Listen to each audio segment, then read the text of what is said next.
नमः सिद्धम् ॐ नमः सिद्धम् ॐ नमः सिद्धम् ओंकारवेदन्ति शुद्धात्मतत्त्वं प्रणमामि नित्यं तत्त्वार्थसारम् ज्ञानमयं सम्यक् दर्शनेत्वं सम्यक् चरणं नमामि भक्तं श्रीवीरनाथं नन्तं चतुष्टं तं व्यक्तिरूपं मालागुणं मोक्षन्ति तं प्रबोधं नमामि केवलम्।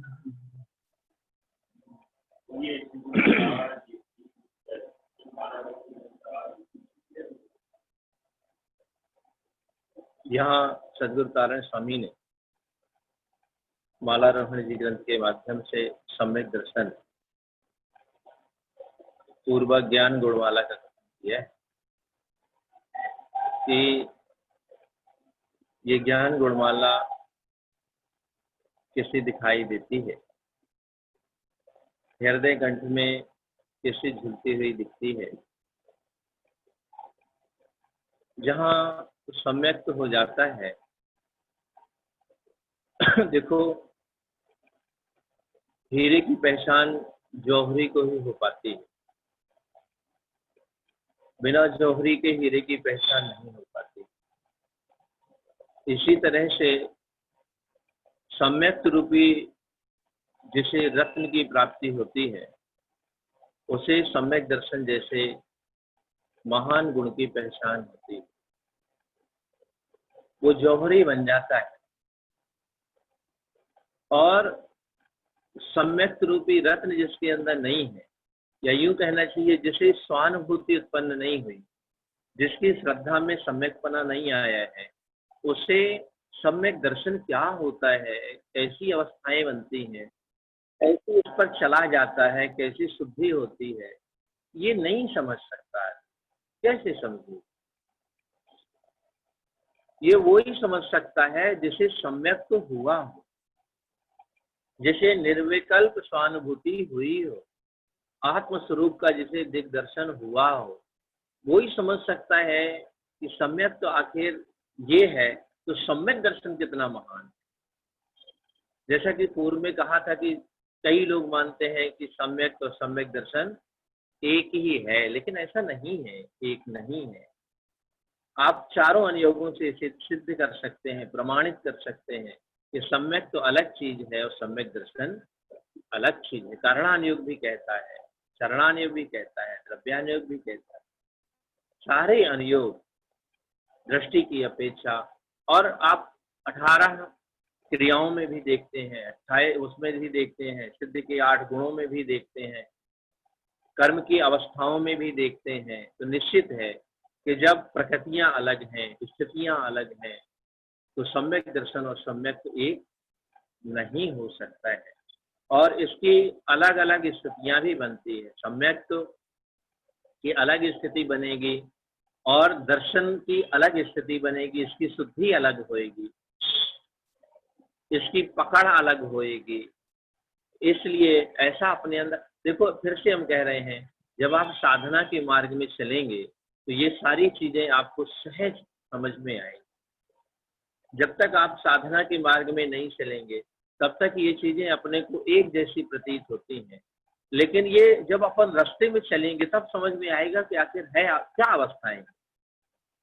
इसलिए बार बार कहा जाता है और हर आचार्यों ने प्रेरणा दी है कि सम्यक सार्धम त्वम दर्शनेत्वम, कि ऐसे शुद्ध सम्यक की तुम स्वयं साधना करो, शुद्ध आत्मा की स्वयं साधना करो, तुम भी देखो उसे। मतलब हर आचार्य ने अपनी तरफ से पूरा प्रयास किया है जीव को यथार्थ स्थिति बताने का और समझाने का, लेकिन यथार्थ स्थिति उसी को प्रकट होगी जो अनुभव से प्रमाणित करके आगे बढ़ेगा। तो यहाँ कल अपन ने देखा था दृष्टि की शुद्धि, दर्शनोपयोग की शुद्धि कैसे की जाती है, कौन कौन से आवरण हैं, और जो आवरण है वो आवरण कैसे दूर होंगे, दृष्टि कैसे पवित्र होगी।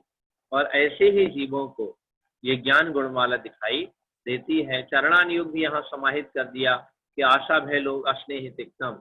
ये कह के सदगुरु तारण स्वामी ने यहाँ चारित्र की भूमिका का भी वर्णन कर दिया कि जिनका आशा भय लोभ स्नेह आदि छूट चुके होंगे, अर्थात जो वीतरागी साधु हो चुके होंगे, उनको ही ये ज्ञान गुणमाला निरंतर झुलती हुई दिखेगी। और जो अभी आशा स्नेह लोभ भय आदि का त्याग नहीं किए हैं, उन्हें अभी ज्ञान गुणमाला दिखाई देने वाली। सब फिर से हम कह रहे हैं, शायद सम्यक्त भी हो जाए तो भी जरूरी नहीं है उसी ज्ञान गुणमाला निरंतर झुलती दिखाई दे। ज्ञान गुणमाला सम्यक्त से इसका कोई संबंध नहीं। कोई संबंध का मतलब ऐसा नहीं है, वो तो आधार है ही है, लेकिन यहाँ गुण की अपेक्षा कोई संबंध नहीं है, क्योंकि एक गुण दूसरे गुण का कर्ता, सम्यक्त गुण का करता है और दर्शन गुण का करता है। इसलिए ऐसा बिल्कुल भी कंफ्यूजन में मत लेना, क्योंकि आधी अधूरी बातें समझ करके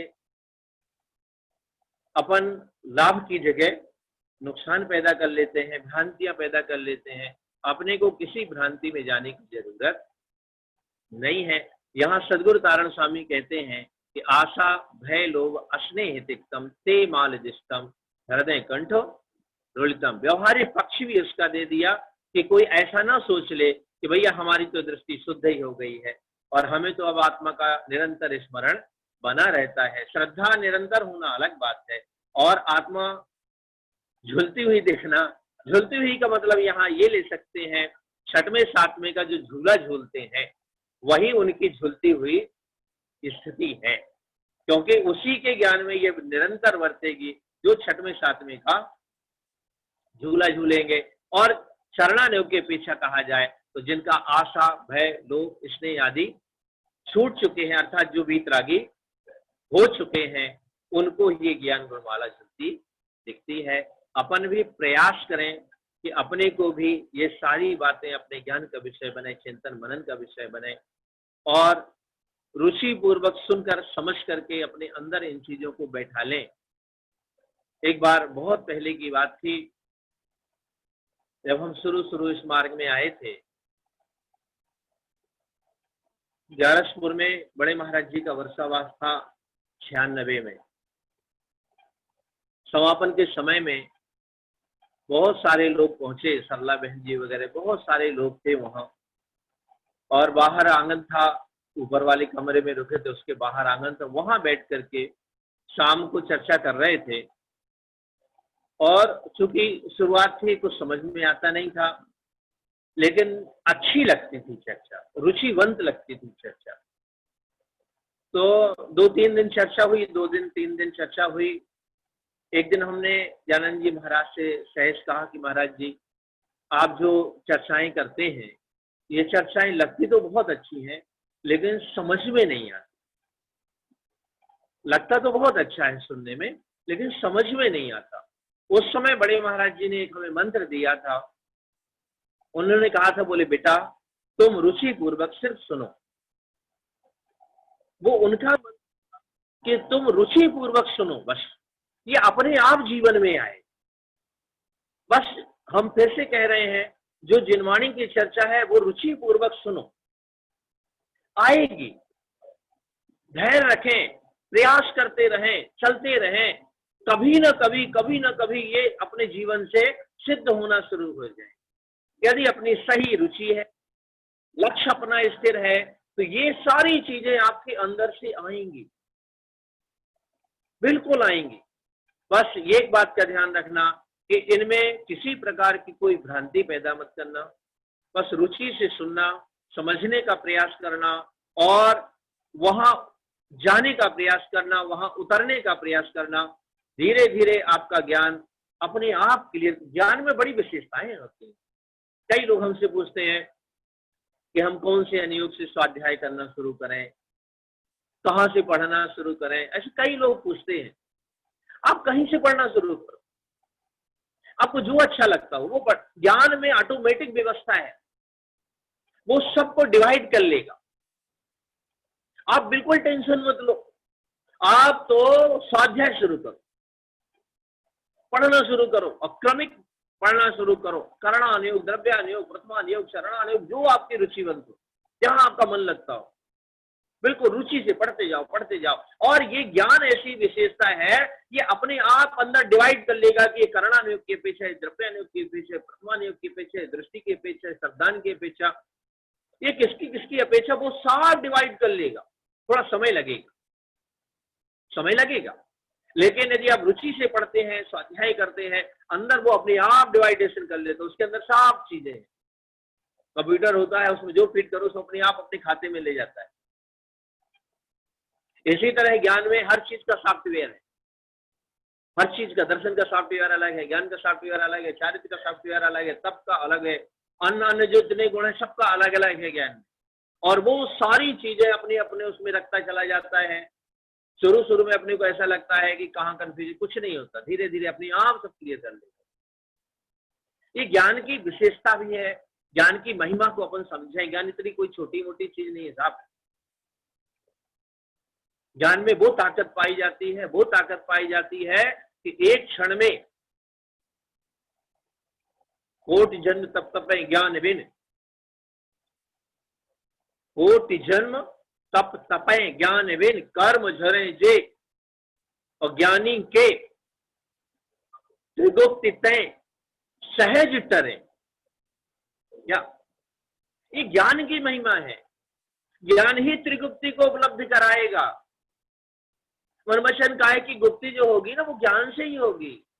ज्ञान का बड़ा महिमावंत स्वरूप है, इसलिए हर आचार्यों ने ज्ञान गुण की बड़ी विशेषताएं बताई। बस आप अपना दायित्व निभाओ, बाकी सारा दायित्व ज्ञान गुण पर छोड़ो। आप नियमित स्वाध्याय करो, नियमित सत्संग करो, नियमित प्रवचन, जो जो आपको लग रहा हो, रुचिवंत हो।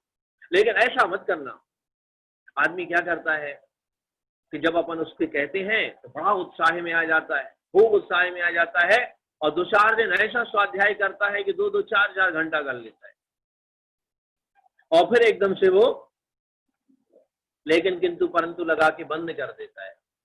और ये तो ऐसी स्थिति हुई, पता, हर चीज क्रमिक होती है। ये तो ऐसी स्थिति है कि 2-4 दिन खूब भोजन करो और फिर 2-4-6 दिन का उपवास कर लो और सोचो कि हमारी हेल्थ अच्छी कैसे होगी। जो ज्यादा भोजन करोगे, ज्ञान में मत लगाना ज्यादा, है ना, नहीं तो हर जगह भोजन लगा दो। वो जो एक उदाहरण है, उदाहरण को एक पक्षी होता है ना, जिस अपेक्षा कहा जाता है उसी अपेक्षा समझना। अब ज्ञान स्वाध्याय की जगह अपन लगा लो एक्सरसाइज को, तो योगासन को, है ना, एक दिन खूब कर लो 4-6 घंटा, और फिर हफ्ते 10 दिन मत करो, तो क्या होगा? जब खूब करोगे तो 10 दिन पैर दर्द करेंगे, फिर 10 दिन छोड़ दोगे, तो वो अनबैलेंस हो जाएगा। आप 10 मिनट करो, 15 मिनट करो, लेकिन नियमित करो तो स्वास्थ्य अपने आप बेहतरीन बना रहेगा। हाँ, एक ही ग्रंथ का, हाँ हाँ, बिल्कुल बिल्कुल बिल्कुल। तो क्रमिक का मतलब ही होता है, क्रमिक का मतलब होता है एक ही ग्रंथ का। क्रमिक स्वाध्याय होना चाहिए, मतलब एक ही ग्रंथ का स्वाध्याय, नियमित स्वाध्याय, एक ही ग्रंथ का स्वाध्याय। जैसे अपन ने मालारोहण ले लिया, पंडित पूजा ले लिया, या आपका श्रावकाश, जो आपको लग रहा हो, प्रथमानुयोग का कोई भी ग्रंथ अपन ले लिया, पद्म पुराण, हरिवंश पुराण, जो आपको लग रहा हो, आप पढ़ें, रुचि से पढ़ें, बढ़िया पढ़ें, और उसमें तत्व को खोजने की भावना पैदा करें। इसमें निचोड़ क्या निकलता है, आपको कुछ ना कुछ मिलता चला जाएगा, धीरे धीरे आपकी दृष्टि बदलती है। इसलिए हम कहते हैं, हम नहीं कह रहे, वो तो शब्द क्योंकि प्रवचन है इसलिए वो बार बार कहने में आ जाता है। ऐसा मत सोचना कि हम ही कह रहे हैं, है ना, कहने के बावजूद भी ऐसा, ये आचार्यों का उपदेश है। हम तो एक मीडिएटर है छोटे से, बस उनकी बात है जो अपन ने पढ़ा है, सुना है, समझा है, वो आप तक पहुंचाने की कोशिश कर रहे हैं और जीवन में उतारने का प्रयास कर रहे हैं। इसलिए ऐसा हर चीज में मत सोचना, शब्द आ जाता है, लेकिन कोई ऐसा ना सोचना कि भैया आप जे बता रहे हैं, ऐसा नहीं है ना। ये सोचना ये आचार्यों ने अपने को बताया है, और बड़ा अनुभव प्रमाण मार्ग है ये। जैन दर्शन बिल्कुल वैज्ञानिक मार्ग है, विज्ञान से ही संबंधित रहे। विज्ञान का मतलब खोज, विज्ञान का मतलब यही लोग समझते हैं साहब ये जो बाहर की खोज है वो विज्ञान है ना, अंदर की खोज भी इसे भेद विज्ञान कहते हैं उसे, क्योंकि उसमें भेद नहीं, वो पुद्गल पर आधारित इसलिए वो विज्ञान है, और ये जीव और पुद्गल पर आधारित इसलिए ये भेद विज्ञान है तो क्योंकि विज्ञान ही है इसलिए इसे भेद विज्ञान कहते हैं। वो विज्ञान एक पर आधारित है जो विज्ञान है, और दो पर आधारित है दो, क्योंकि भेद करके विज्ञान किया जा रहा है ना, खोज की जा रही भेद करके, इसलिए ये भेद विज्ञान हो गया। लेकिन है तो खोज, है तो रिसर्च, जितना आप अंदर जाएंगे उतनी रिसर्च पैदा होगी, उतनी अच्छी अच्छी चीजें आपको प्राप्त होंगी। तो ये है, इसलिए अपने को गुरु महाराज ने जो मार्ग दिया है या अन्य आचार्यों ने, गुरु महाराज का मतलब पंच परमेष्ठी, गुरु महाराज का मतलब क्या, हाँ पंच परमेष्ठियों ने जो मार्ग दिया, मतलब कहा एक में जाएगा लेकिन दृष्टि में सब लेना, वहां आचार्य उपाध्याय साधु अरिहंत जितने हैं सबको समाहित कर लेना, क्योंकि हर बार ये नहीं कहा जाएगा कि इनने कहा इनने कहा। यदि अपन कहते हैं हमारे वीतरागी संतों ने कहा है, तो ये सोचना संतों में फिर आचार्य उपाध्याय साधु और अरिहंत सब समाहित है। इसीलिए हम कहते हैं जो अंडरस्टूड चीजें होती है उनको अपने ज्ञान का विषय बना के चलना। यदि अपन ने कह दिया गुरु महाराज मतलब पंच परमेष्ठी, आप उलझ के रह जाओ, और ये गुरु महाराज को तो हमने पंच परमेष्ठी कह दिया, कौन है वो भाई? एक को कहा जाता है लेकिन समाहित सब होते हैं। इसलिए ऐसा हम फिर से कह रहे हैं कि विशाल दृष्टि रखो, बुद्धि को थोड़ा बड़ा बनाओ, छोटी बुद्धि में कच्चू नहीं समाएगा, बिल्कुल सिर्फ तिकड़मबाजी के अलावा कच्चू नहीं समाता। इसलिए बुद्धि को विशाल करके चलेंगे। यदि आपको कोई कह जाए, और ये सारा कथन किसका है, ये अरिहंत भगवान का, केवली सर्वज्ञ परमात्मा का कथन है, उसके माध्यम से यहाँ आया हुआ है। अपन सब क्या है, उनकी वाणी के एक प्रचारक कह लें। अपन ने जो सुना समझा जो पढ़ा उसको अपन दूसरों को बताते हैं। अपन भी उतारने का प्रयास करो, दूसरों को भी जितना मिल जाए नहीं मिल जाए तो अपन तो जितना बन जाए उतना उतारो, इसलिए है ना। तो यहाँ गुरु महाराज ने जो कहा है वो ये कहा है कि जो जीव आशा भय लोभ स्नेह, अब इनका डिटेल और करना हो, आशा भय लोभ स्नेह आदि का ये और भेद हो जाए। आशा मतलब कोई भी आकांक्षा, आशा मतलब आकांक्षा किसी भी प्रकार की, और डिटेल करो तो बाहर की तो छोड़ो, अंतरंग की भी आकांक्षा नहीं होना। हाँ, गुरु महाराज से पूछा था, उन्होंने कह दिया हे हम च मुक्ति पथम, ये है वीतरागता, मुक्ति पथ हे है, हेयम च मुक्ति पथम। इसका मतलब क्या, गुरु महाराज ने लिखा है, वीतरागी संत ने लिखा है, तो कुछ तो होगा। वो कहते हैं हेयम च मुक्ति पथम, मेरे लिए तो मोक्ष पथ भी हे है। हे का मतलब यहाँ क्या, मुक्ति पथ, मुक्ति पथ क्या, मुक्ति पथ, हेयम च मुक्ति पथम का मतलब है कि मुझे भेद रत्नत्रय भी उपयोगी नहीं है। मुक्ति पथ मतलब रत्नत्रय, वो मुक्ति पथ है। और हेयम च मुक्ति पथम मतलब सम्यक दर्शन, सम्यक ज्ञान, सम्यक, ये भेद अवस्था भी मेरे लिए हे है। हे का मतलब हाँ, ग्रहण करने योग्य नहीं है। ग्रहण करने योग्य क्या, जो अपन चर्चा कर चुके परम शुद्ध निश्चय ने, वो ग्रहण करने योग्य है। इसलिए वहां जाके कहा उनने हे हम च मुक्ति पथम, कब कब कब, जब रत्नत्रय था उनके पास, रत्नत्रय था, सम्यक दर्शन ज्ञान चारित्र में थे, तब वहां कहते हैं हे हम च मुक्ति पथम। मतलब किससे, अपने से नहीं कह रहे, वो अपने को संबोधित करते हैं कि ये आत्मान, ये भेद रत्नत्रय में तुम्हारा टिकना उपयोगी नहीं है, तुम तो अभेद में जाओ। वो है हेयम च मुक्ति पथम, नहीं तो अपन यहाँ कह दें भैया हे हमसा मुक्ति पतन कैसे कह दिया, रत्नत्रय कैसे कह दिया, तो आई को हे हो गया, ये तो मिथ्या दृष्टि होगी, लियो बना दिया।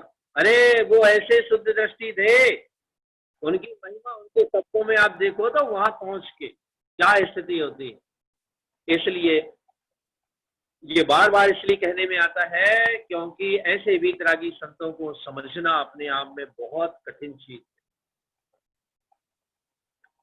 पूर्वाग्रही लोग कभी वीतरागता को समझ सकते नहीं है। पूर्व की धारणा वाले लोग कभी ऐसी वस्तु स्वरूप को समझ सकते नहीं है।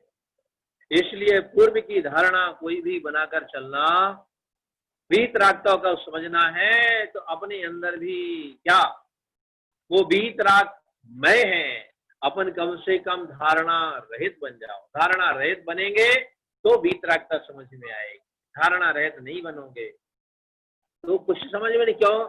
हमने कई बार प्रवचनों में कहा है कि व्यक्ति वास्तव में प्रवचन नहीं सुनता, सुनता है? बोलो।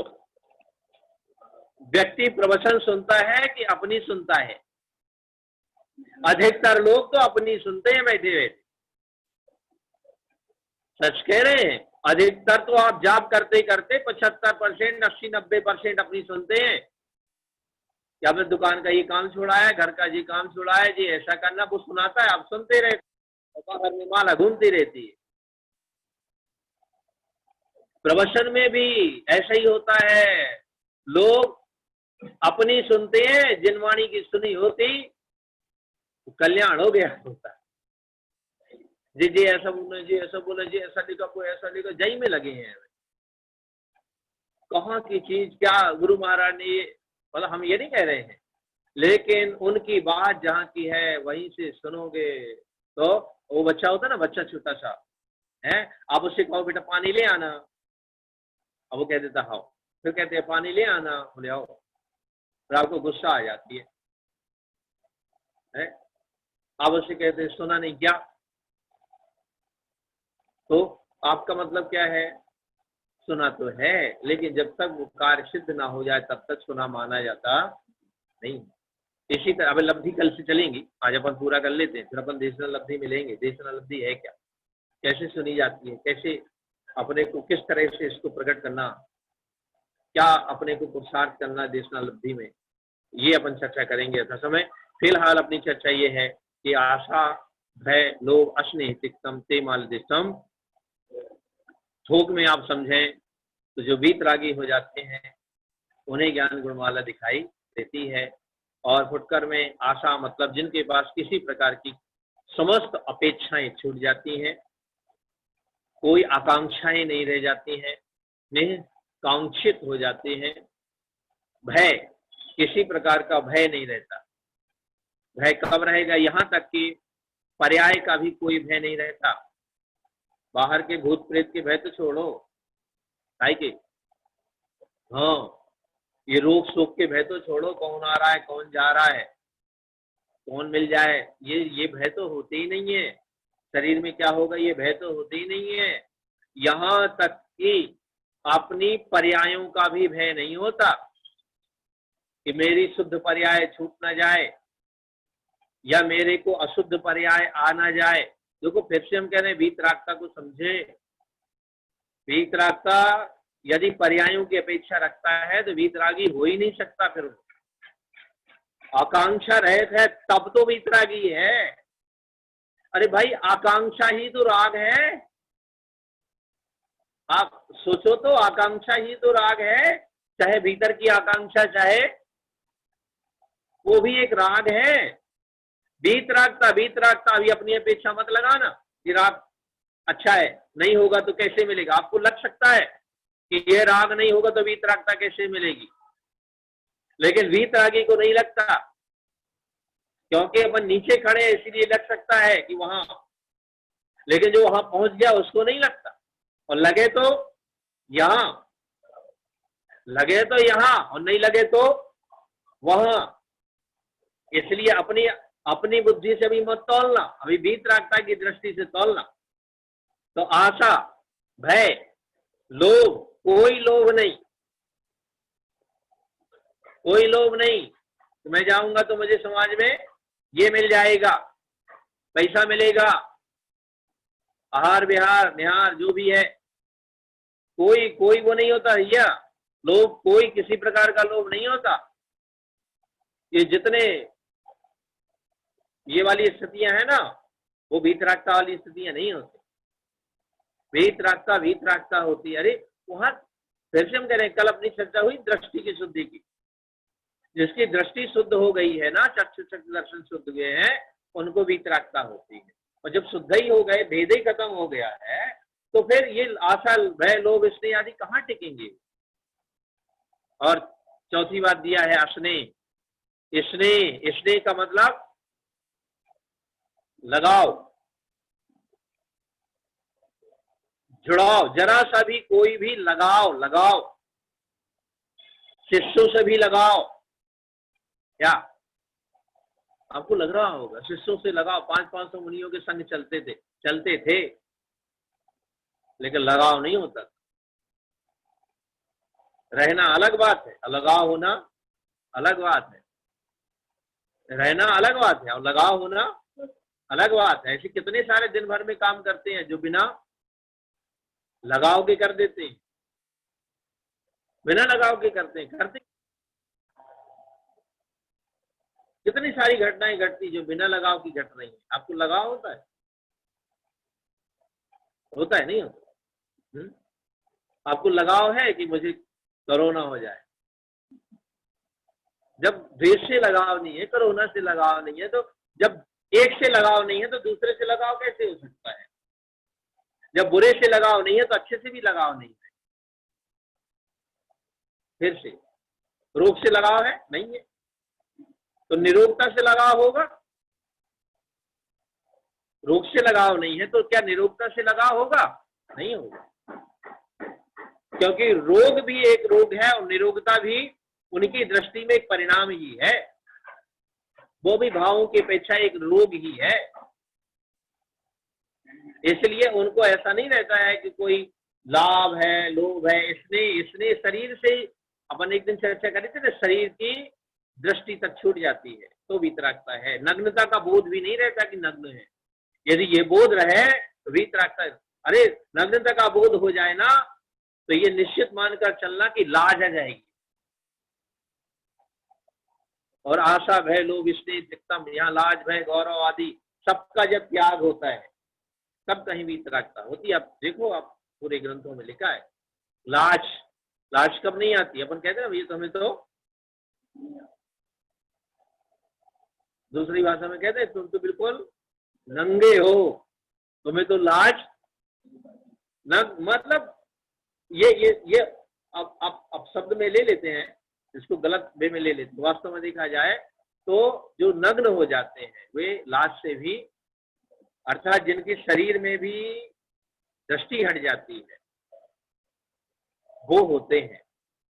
खैर वो तो बहुत महिमा है और उसके तो अपनी एक विशेषता। कभी अपन साधु पद के 28 मूल गुण और उनकी चर्चा करेंगे अवस्थाओं की, तब अपने को लगेगा कि वास्तव में साधु क्या होता है, कैसी है महिमा। तो यहाँ एक बात का ध्यान रखना कि जिनका आशा, भय, लोभ, स्नेह आदि छूट जाते हैं, उनको ये ज्ञान गुणमाला हृदय कंठ में झूलती हुई दिखती है। अपन कुछ चर्चाएं रह गई थी, आज कर लेते हैं। कल से लब्धियों की चर्चा करना है। हाँ बोलो भैया, लिखना है? व्याप लिख लो। है? हाँ, नहीं, श्रद्धान नहीं है। सम्यक में श्रद्धान है और दर्शन में दृष्टि है।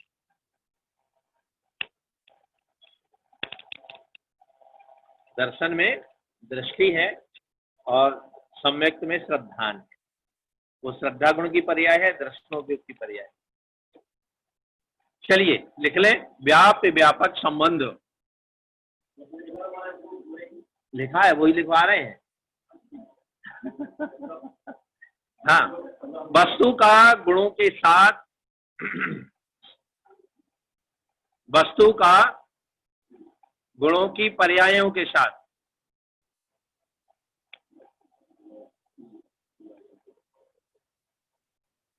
वस्तु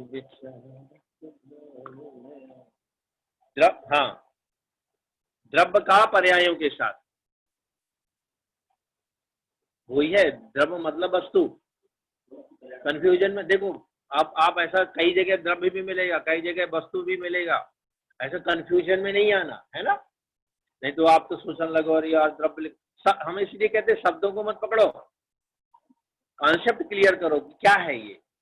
बस मतलब वस्तु कह लो, द्रव्य कह लो, पदार्थ कह लो, नहीं कह सकते।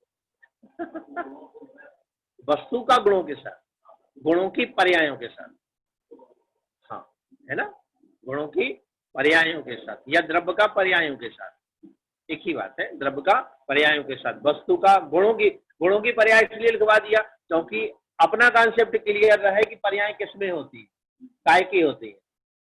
द्रव्य गुण से मिलकर बना है और गुण ही पर्याय रूप में बनते हैं, उनका परिणामन ही पर्याय कहलाता है। तो द्रव्य का पर्याय जैसे समुद्र का लहरों के साथ,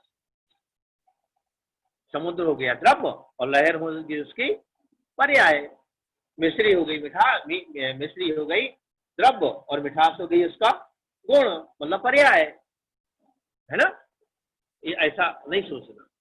तो यहाँ क्या कहते हैं, द्रव्य का गुणों की पर्यायों के साथ या वस्तु का पर्यायों के साथ, है ना, द्रव्य का पर्यायों के साथ कौन सा संबंध होता है, व्याप और व्यापक संबंध होता है। जैसे हाँ, द्रव्य व्यापक है और पर्याय व्याप्य है, ये लिख लें, हम भी लिख लें। एक्चुअली में हमने छोटा ही लिखा ना, छोटा छोटा, तो वो द्रव्य व्यापक मालिक पर्याय व्याप्य है, ठीक है। हाँ कुछ भी कह लो, गुलाम थोड़ा शब्द थोड़ा छोटा हो जाएगा, नहीं तो लोग कहेंगे लो पर्याय को गुलाम। गुलाम इसलिए कह सकते हैं क्योंकि द्रव्य का ही अनुसरण करती है ना पर्याय, गुणों का ही अनुसरण करती है ना, इस शब्दों में नहीं अटकना, फिर से कह रहे है ना, शब्दों में नहीं अटकना है। व्याप्त से व्यापक की पहचान होती है, व्याप्त से व्यापक की पहचान होती है, लक्षण है वो, है ना। व्याप्य फैला हुआ है और व्यापक अस्तित्व रूप है, तो जो फैला हुआ है उससे उसकी पहचान होती है। तो द्रव्य को कहते हैं व्यापक और पर्याय को कहते हैं व्याप्त। ये क्लियर हो गया। और अपन ले लें, आप देख लेना 49 नंबर का कलश, अध्यात्म अमृत कलश, यहाँ पदार्थ भी लिया है, वह अन्वयार्थ में दिया है, तत्स्वरूप पदार्थों में ही व्याप्य व्यापक व्यापक भाव होता है, किंतु जो अतदात्मक है उनमें नहीं होता। मतलब तद्रूप, मतलब एक ही द्रव्य है, उसकी पर्याय है, उसमें व्यापक होगा, अन्य द्रव्यों में नहीं पाया जाएगा। जैसे एक जीव द्रव्य ले लो और एक अजीव ले लो, उनमें नहीं पाया जाएगा व्यापक, है ना। जो है उसी में, जैसे मिश्री है तो मिठास एक ही द्रव्य में होगा। आप ये समझ सोचना कि जैसे मिश्री है और नमक में, दोनों में घटित नहीं हो सकता, एक ही द्रव्य में पाया जाता है।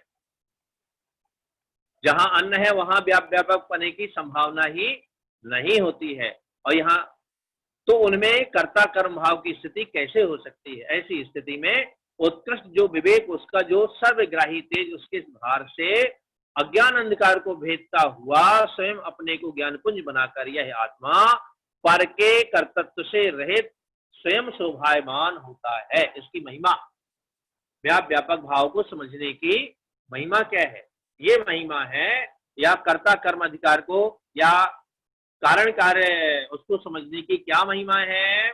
आचार्य कहते हैं इसकी महिमा ये है कि ये सब समझने के बाद ज्ञान स्वयं में शोभायमान हो जाता है, ज्ञान की अपने आप में उत्कृष्टता पैदा हो जाती है, उसका शोभा बढ़ जाती है ज्ञान की।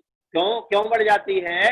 क्योंकि वो जान लेता है कि ये मेरा द्रव्य जो है, आत्म द्रव्य, ये व्यापक है और इनकी ये जो पर्याय खिल रही हैं ये व्याप्य है, और इनसे मैं अपने गुण की स्वभाव की पहचान करता हूँ, गुण की पहचान करता हूँ, द्रव्य की पहचान करता हूँ। जैसे अपन कहते हैं ना, ज्ञान से अपन किसकी महिमा लाते हैं?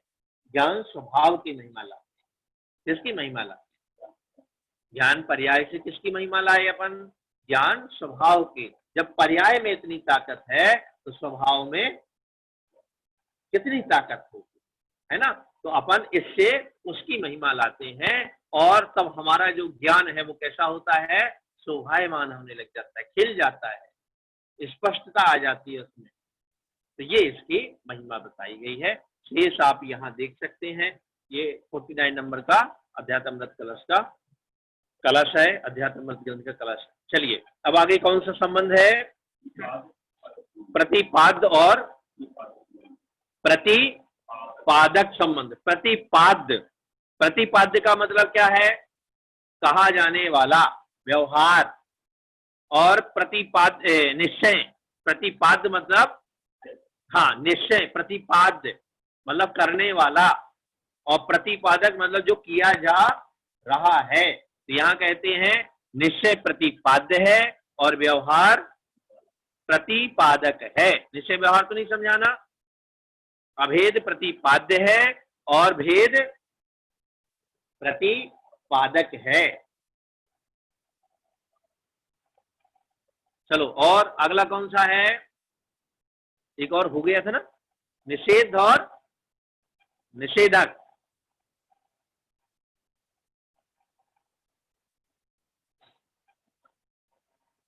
हाँ जी हो गया, निषेध और निषेधक, ये भी हो गया।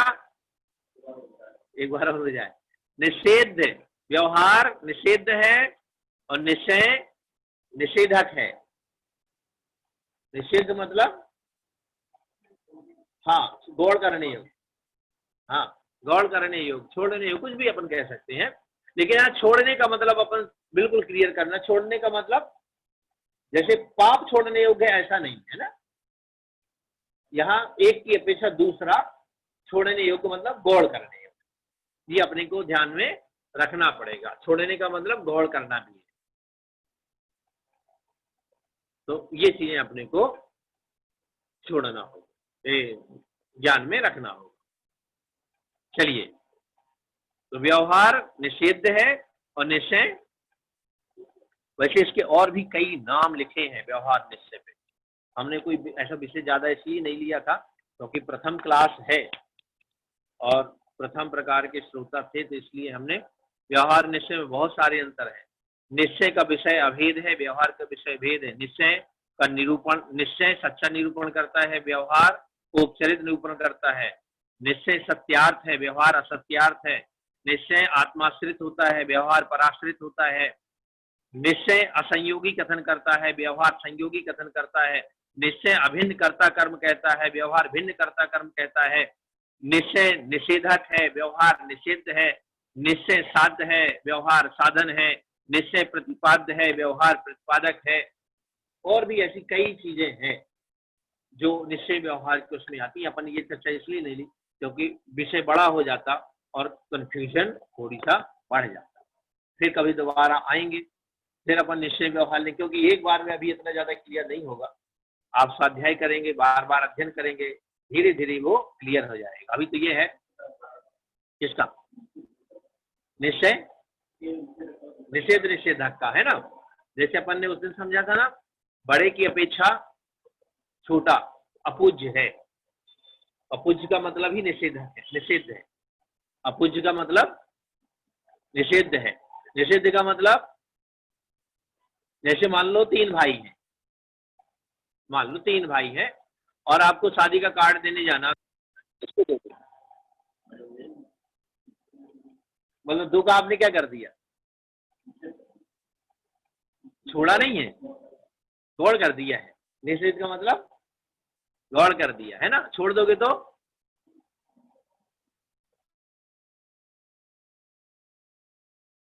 नहीं हो जाएगा। छोड़ना नहीं है, क्या करना अपने को?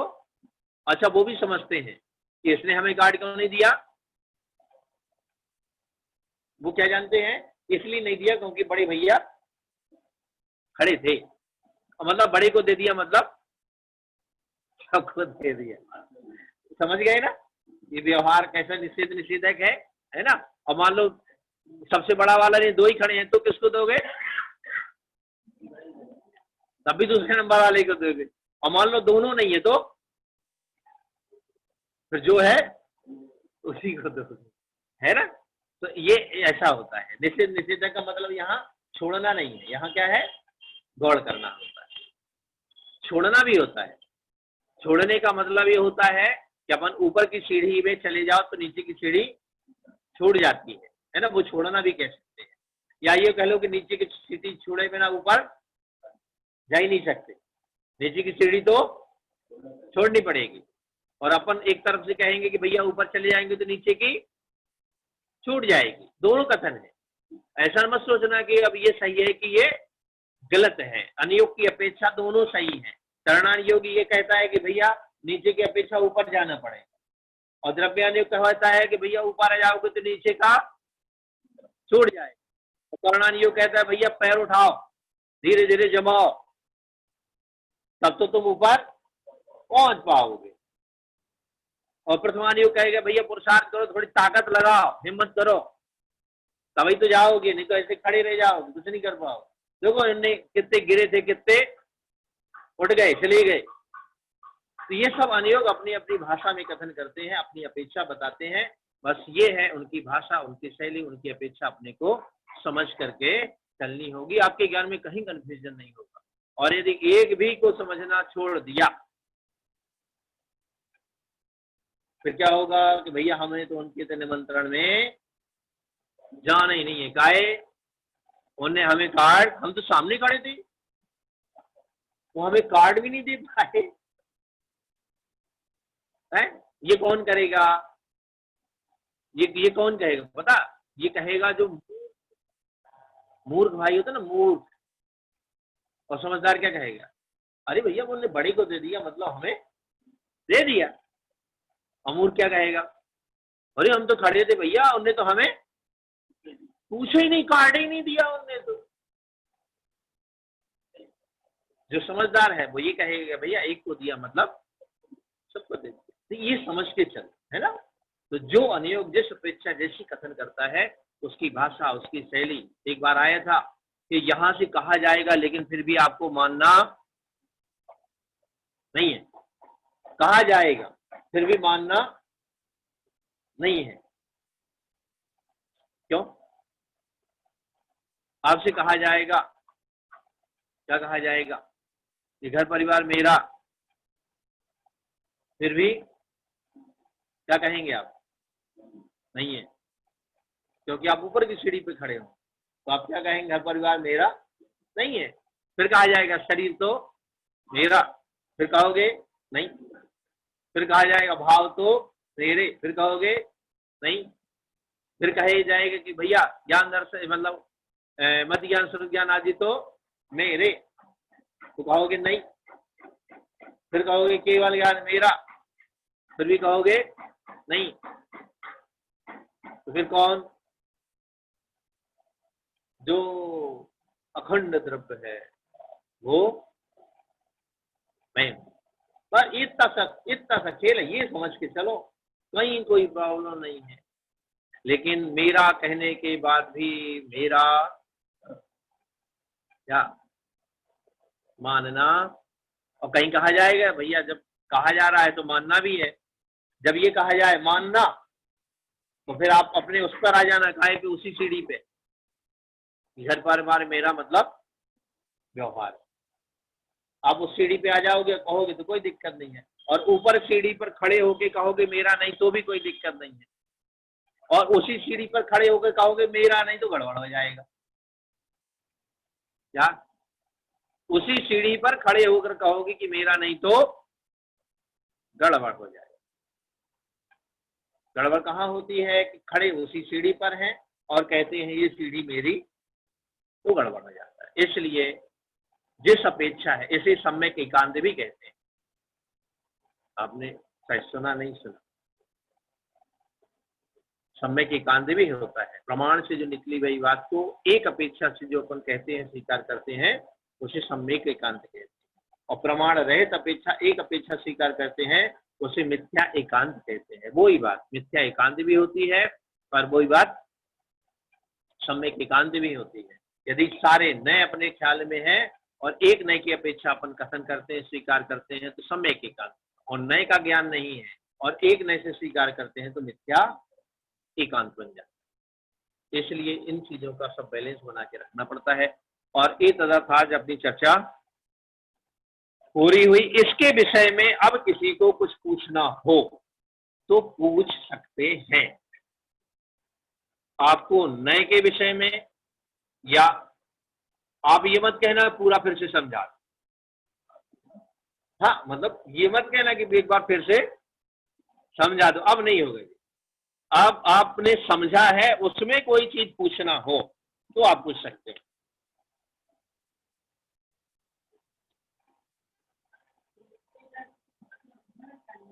निषेध, निषेध का मतलब होता है निश्चय, इसे ग्रहण करने योग्य। हाँ, और निषेध मतलब होता है छोड़ने योग्य, गौण करने योग्य।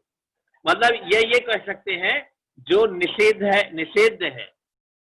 है ना, निषेध है वो छोड़ने योग्य, गौण करने, और निषेधक जो है, तो निषेधक क्या है, आश्रय लेने योग्य। निषेधक क्या है, आश्रय लेने योग्य, सहारा लेने योग्य। हम आपसे पूछते हैं आपको नदी पार करना है और आपके पास उपाय है, एक लोहे का रेलिंग लगी है और एक तरफ बांस की रेलिंग लगी है, तो आप किस रेलिंग का सहारा लें? समझदार तो वही है कि लोहे की रेलिंग का सहारा लेकर चलेगा, क्योंकि बांस की रेलिंग कमजोर होती है, लोहे की अपेक्षा कैसी है, तो उसे अपन ने क्या कर दिया, गौण कर दिया है और इसे अपन ने मुक्त कर लिया, इसका आश्रय लेने योग्य है। तो जो निषेधक है उसने क्या किया, बांस की रेलिंग का क्या कर दिया, निषेध कर दिया। उसने अप्रत्यक्ष रूप से, अव्यक्त रूप से वो क्या कह रहा है कि मैं हूं, तो तुम इसका आश्रय मत लो क्योंकि मैं इससे ज्यादा मजबूत हूं, अप्रत्यक्ष रूप से। और वो ये भी कह रहा है कि भाई यदि इसका सहारा लेते हो तो तुम्हारे पास खतरे के चांसेस ज्यादा है, इसलिए मेरा सहारा लो। अब मान लो बांस के बगल में एक प्लास्टिक की भी लगी है पाइप, तो बांस क्या कहेगा, तो भाई उसे छोड़ो, तो मुझे पकड़ के चलो, आश्रय लेने योग्य तो मैं हूं। मतलब उसने अप्रत्यक्ष रूप से उसका निषेध कर दिया, कह नहीं रहा लेकिन फिर भी कह रहा है, बोल नहीं रहा, वहां से बोलेगा लोहा बोले थोड़ी, लेकिन फिर भी अपने को एक संदेश दे रहा है कि आश्रय लेने योग्य मैं हूं, वो आश्रय लेने योग्य नहीं है। क्यों? क्योंकि वो कमजोर है। वो कैसा है, कमजोर है, इसलिए वो तुम्हें खतरा ज्यादा और मेरे में मजबूती ज्यादा, इसलिए निश्चय निषेधक है और व्यवहार निषिद्ध है। अब आप पूछोगे कौन सा निश्चय, कौन सा निश्चय निषेधक है, वो कौन सा निषेधक है निश्चय? अब बहुत जल्दी छोटे में आया, कंफ्यूजन में आया। सारे सारे निश्चय निषेधक, सारे व्यवहार होंगे, एक की अपेक्षा दूसरा। अपन ने कहा था ना, जो आज व्यवहार है वो कल जिसकी मुख्यता से कथन करेंगे वो निश्चय हो जाएगा, और जिसे गौण कर देंगे वो राग द्वेष क्या करता है, जीव निश्चय से कि व्यवहार से, बोलो, निश्चय से भी और व्यवहार से। क्रिया की अपेक्षा क्रिया करना व्यवहार और भाव करना निश्चय, और भाव करना व्यवहार, तो ज्ञाता दृष्टा रहना निश्चय। तो इसलिए ये बिल्कुल क्लियर रखना, कोई वो नहीं है जिसको मुक्त करोगे तो निश्चय से जीव राग द्वेष का करता है, निश्चय से जीव ज्ञाता दृष्टा है, निश्चय से जीव केवल ज्ञानी है, निश्चय से जीव कैसा है? शुद्ध बुद्ध है, निश्चय शुद्ध बुद्ध, निश्चय से कैसा? शुद्ध और बुद्ध है, बस हो गया। सब निश्चय है और सब बस एक को छोड़ के। परम शुद्ध निश्चय ने कभी व्यवहार नहीं होता और उपचरित असद्भुत व्यवहार ने कभी निश्चय नहीं। ये ध्यान रखना, घर कभी निश्चय से अपना होता,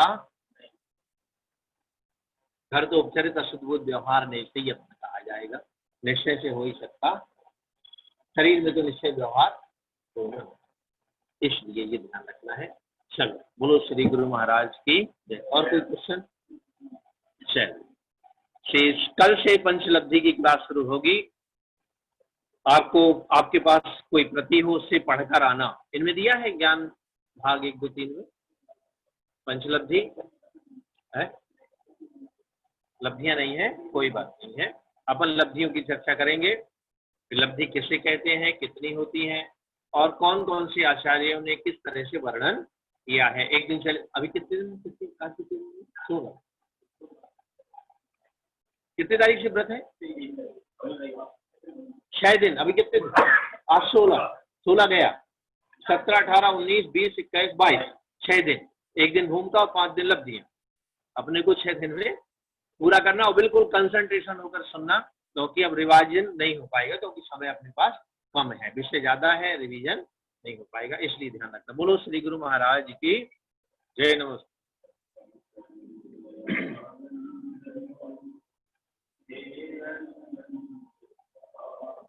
परम तत्पद बिंद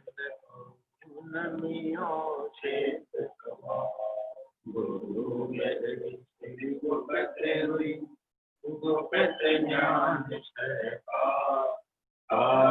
कर्ण समर्थन गुरु संसार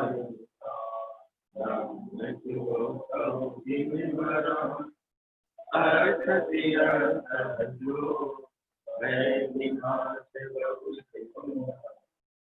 हमारे ज्ञान पर देखो